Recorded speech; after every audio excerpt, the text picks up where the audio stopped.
जयशंकर ने पार्लियामेंट में खड़े होके पाकिस्तान को कहा है जी कि ये फैनेटिकल एंड बिगेटेड माइंडेड लोग हैं।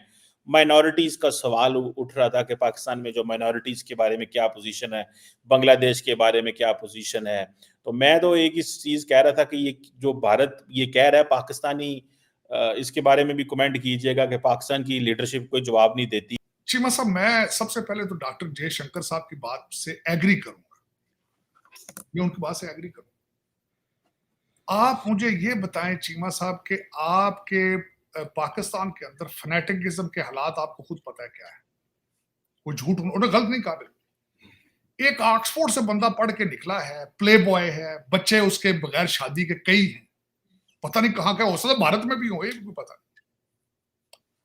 लेकिन वो भी जाता है और पाकिस्तान की सियासत में वो एक पावर पॉलिटिक्स का हिस्सा बनता है और उसको आबादा कपड़े पहनने पड़ते हैं मुर्शद के।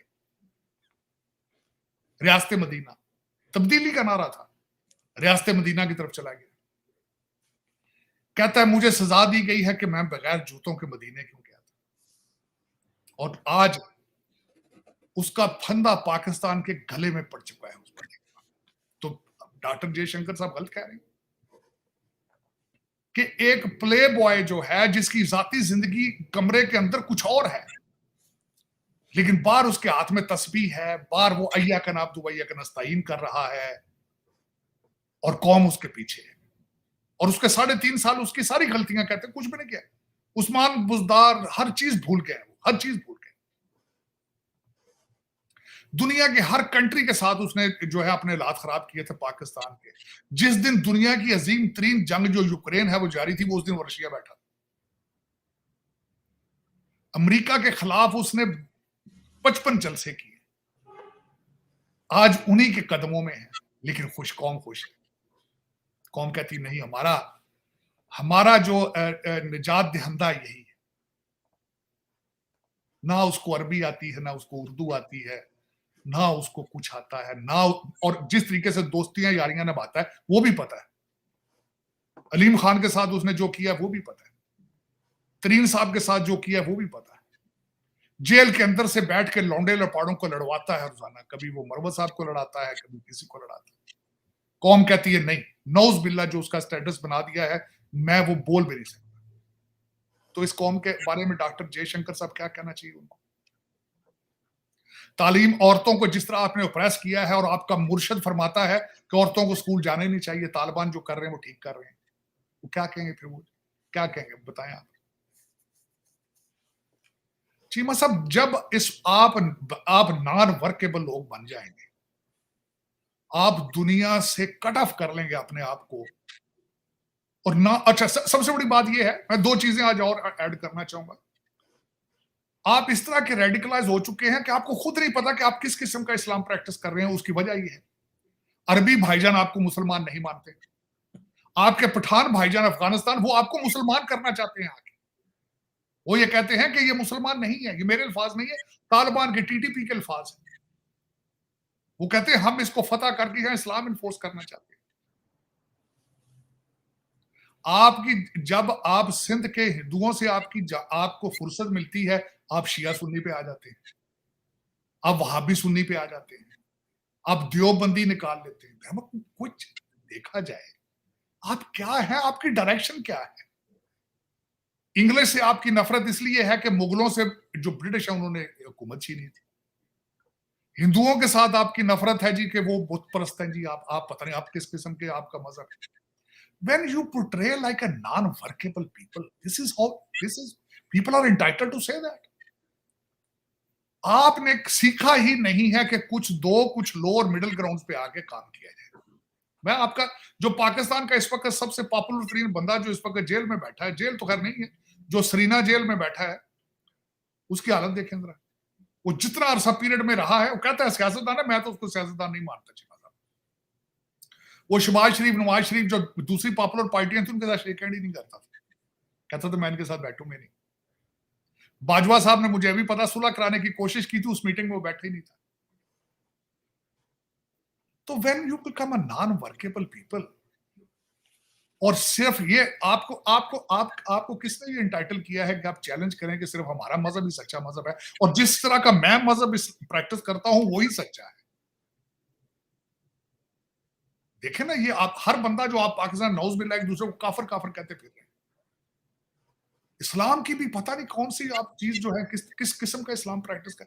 इस्लाम बिल्कुल इजाजत ये नहीं देता कि आप दूसरे बंदे के बारे में कहें कि आप काफिर हैं या आपको मारने का हक है या उसे, ये इस्लाम थोड़ी है। लेकिन चले, चीमा साहब उन्होंने बिल्कुल ठीक कहा है, मैं उनको उनके साथ सेकंड करूंगा। और आपके हालात ये हैं चीमा साहब कि आपके बड़े बड़े पढ़े लिखे लड़के यूनिवर्सिटियों के 2 लफ्ज सीधे इंग्लिश के नहीं लिख सकते। ट्वीट करते हैं तो मुझे शर्म आती है, गालियां भी इंग्लिश में देने की तमीज नहीं। ये आपके हालात। आप कहते हैं ये आर्टिफिशियल इंटेलिजेंस पढ़ेंगे तो पता क्या करेंगे, आगे जाएंगे। दुनिया से कट ऑफ हो चुके हैं आप पहले तो, अगर आपने इस्लाम भी प्रैक्टिस करना है तो पहले सीख तो लें इस्लाम है चीज क्या, सीखने की कोशिश करें। और जिस कौम जहां आपके सबसे ज्यादा रिलेशनशिप है, जहां हरमैन शरीफैन है जहां पे मौजूद है, वो उनके अंदर से दुबई बनाना है। वो बॉलीवुड च इंटरेस्टेड है, वो क्रिकेट च इंटरेस्टेड है। चले, लेकिन चीमा साहब दर हकीकत मुझे अफसोस है, दुख इस बात का है कि you are directionless, you are leaderless, you are futureless nation. Embarrassing.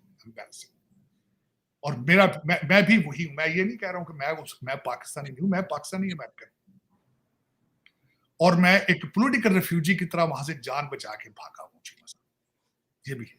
और मैं I am thankful to America की जिसने मुझे रिफ्यूज दिया है। मैं डॉक्टर जयशंकर साहब की बात से एग्री करूंगा।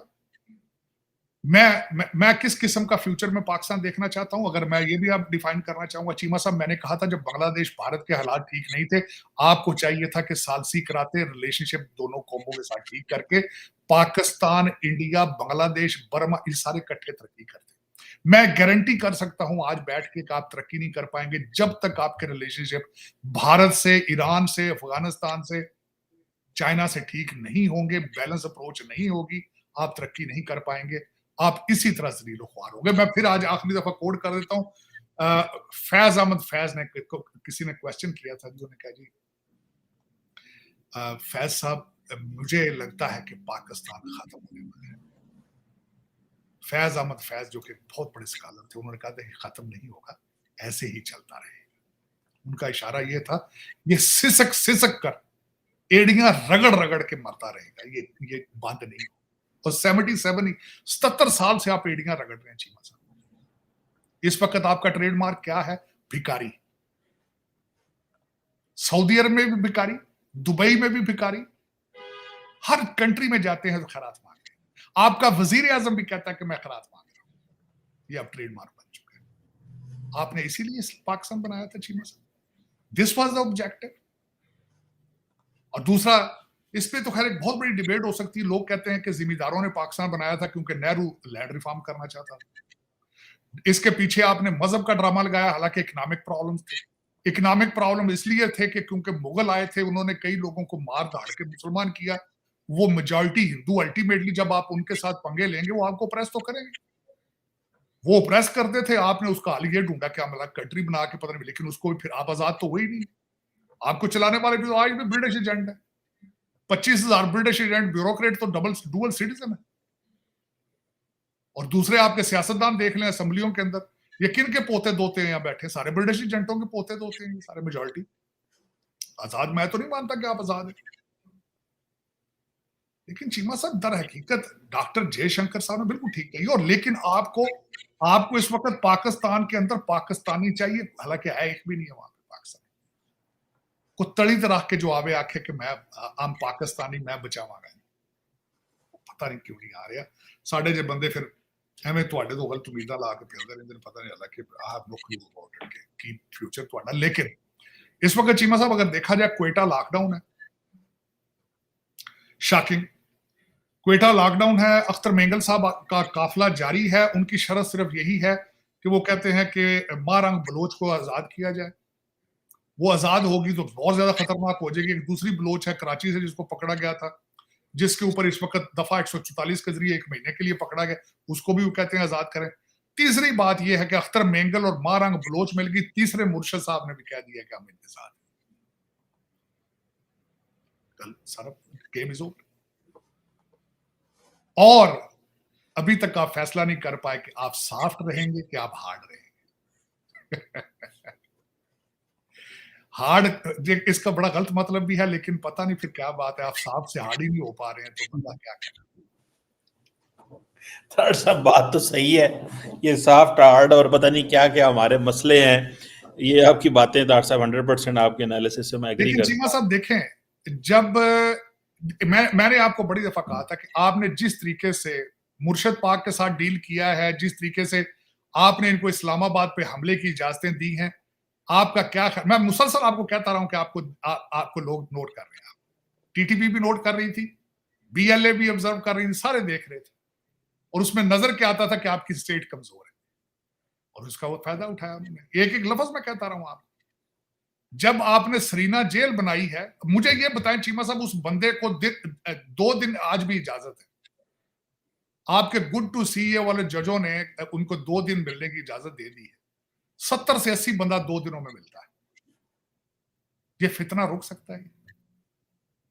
अब वो कहता है मैं सड़कें गर्म करूंगा, लोगों के माओ के बच्चे मरवाऊंगा, अब वो ये तैयारी उसकी, अब वो किस माँ के बच्चे मरेंगे मेरी समझ बारे, लेकिन माओ के बच्चे मरेंगे, मरवाना चाहता है, अपने बच्चों के बारे में कहता है कासम के लिए ये कंट्री सेफ नहीं है, his own statement is that, लेकिन किसी का कासम मरवाएगा, कई माओ के कासम मरवाएगा यहां से। और लेकिन फिर इस तरह ही है, जब लोगों को पता ही ना हो कि ये जिहाद है, हम पाकिस्तान, यार पाकिस्तान बना लो तो बड़ी बड़ी गल है। जय हिंद दोस्तों, स्वागत है आप सभी का हमारे चैनल पर। आप देख रहे हैं इंडिया वेब न्यूज। जयशंकर साहब ने पाकिस्तान के मुंह पर ऐसा तमाचा मारा है ना कि पाकिस्तान अभी सदमे में है। और कमर चिमा जो कि पाकिस्तानी पत्रकार हैं, वो लगातार हर किसी से राय ले रहे हैं कि जयशंकर साहब ने जो बोला वो सही बोला, मेरे हिसाब से तो गलत बोला। लेकिन तरार साहब ने जब बोला ना कि जयशंकर साहब ने बिल्कुल सही बोला, चीमा का मुंह बन गया। भाई जयशंकर साहब ने बिल्कुल साफ कहा है कि ये लोग इतने कट्टर हैं और पक्षपाती हैं, ये अपनी आदतों से बाज नहीं आएंगे। 1971 में बांग्लादेश को जब बनाया गया, इंदिरा गांधी जी ने मदद की, लेकिन उसके बाद भी ये लोग बदले, इनकी मानसिकता नहीं बदली। अभी आप फरवरी 2025 से देख लो, कितने सारे मामले ऐसे आए हैं जिसमें धर्मांतरण की बात आई है, अल्पसंख्यकों पर हमले की बात आई है।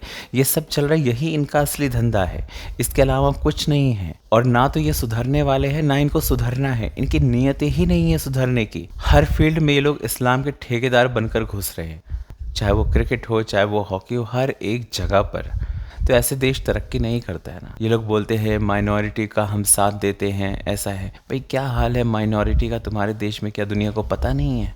माइनॉरिटी के ऊपर जिस तरह से हमले होते हैं, माइनॉरिटी को जिस तरह से सताया जाता है, प्रताड़ित किया जाता है, क्या वो खबरें सामने नहीं आती हैं? आती है ना, लोग देखते हैं, लोगों को पता है। तो अगर आप ये जो सफ़ेद झूठ बोलते हो ना, ये चलने वाला नहीं है। और इसलिए जयशंकर साहब ने आपको कहा तुम लोगों पर विश्वास करना सबसे बड़ी गलती होगी। और हमारे जयशंकर साहब जब बजाने पर आते हैं तो अच्छे से बजाते हैं, फिर वो नहीं देखते कि वो संसद में खड़े होकर बात कर रहे हैं या विश्व पटल पर। उनको जहां मौका मिलता है वो रेल देते हैं पाकिस्तान को, और रेलना भी चाहिए। इसका असर कहीं ना कहीं अंतर्राष्ट्रीय लेवल पे हो रहा है। पहले भारत अपनी बात नहीं रखता था उस तरह से, लेकिन आज अपनी बात मजबूती के साथ जब रख रहा है तो दुनिया भी सुन रही है, दुनिया भी समझ रही है। और यही कारण है कि पाकिस्तान में बौखलाहट हो रखी है। आप लोग क्या सोचते हैं? कमेंट करके बताएं। चैनल पर अगर नए हैं तो चैनल को सब्सक्राइब करें, इस वीडियो को लाइक करें और शेयर करें। जय हिंद।